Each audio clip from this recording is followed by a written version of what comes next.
That's just some of the art on sale at an upcoming Sotheby's auction later this month. But we have to wonder, as the economy sours and, of course, the stock markets stay in volatile limbo, will Canadian art hold its value? Is it a good alternative investment option?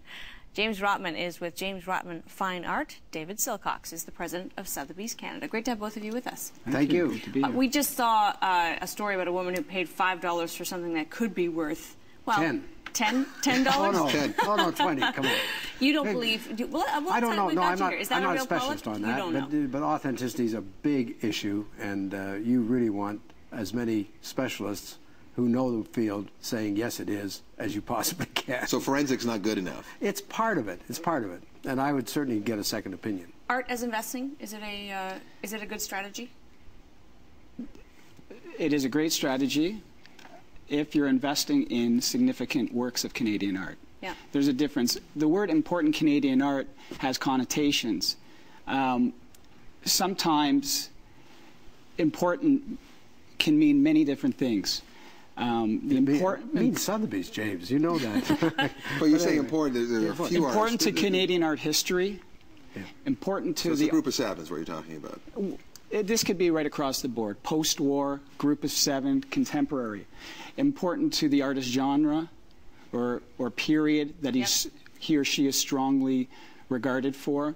So just because auction houses deem their sales important, one has to look beyond that and judge for yourself to determine what the definition of important actually means to Canadian art.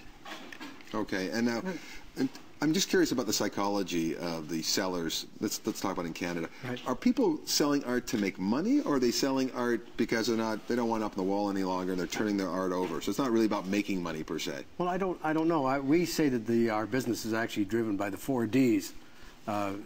Debt.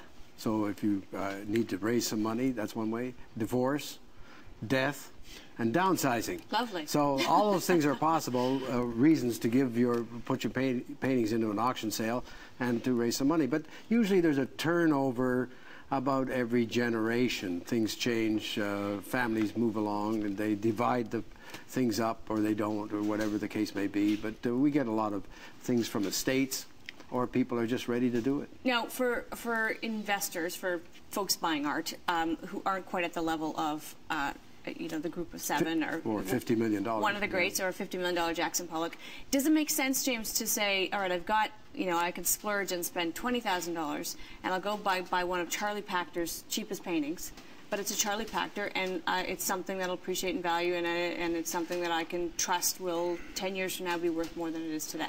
I would always recommend to a client to buy the best representation of an artist's best work, never the worst.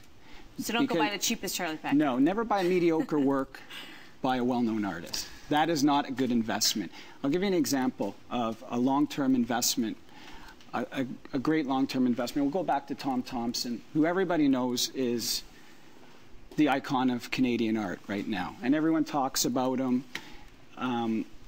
In 1997, a Tom Thompson panel 8x10 could be bought for $45,000. Yep.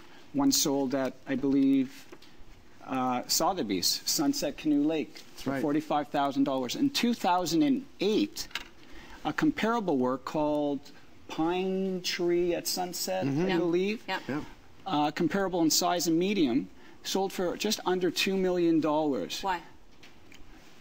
Because of the demand.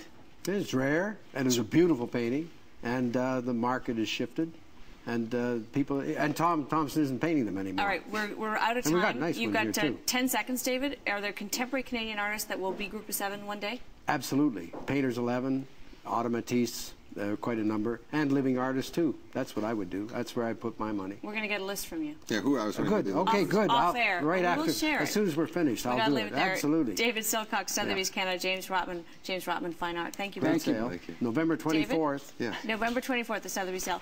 David, great to have you with us. Thank you. And tomorrow on Squeeze Play, Overstock.com CEO Patrick Byrne says the U.S. recession could worsen. We'll get the lowdown. And why are Mercedes still selling? We'll see you tomorrow. Yeah.